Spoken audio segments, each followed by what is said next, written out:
Bienvenue. Merci.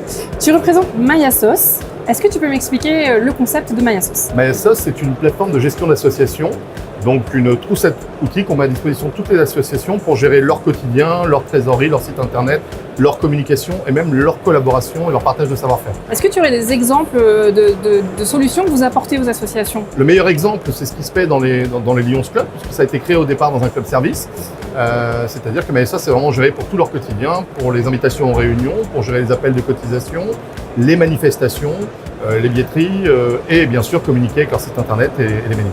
Combien est-ce que d'associations vous avez aujourd'hui dans votre portefeuille d'utilisateurs? On a un peu plus de 700 associations actuellement, ça augmente tous les jours, avec à peu près 20 000 membres sur les serveurs.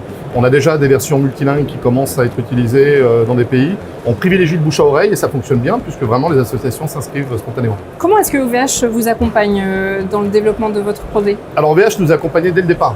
C'est-à-dire que quand on a fait le choix de serveurs mutualisés au tout début du projet, puisque c'était vraiment les premiers pas, on savait qu'on allait avoir de la puissance et énormément de fonctionnalités à disposition pour un coût vraiment modique. Même si maintenant on a ouvert sur des SQL privés, sur d'autres technologies annexes et on commence déjà à imaginer la suite. Comment est-ce que tu caractériserais la relation avec OVH? Alors c'est une vraie relation de partenariat.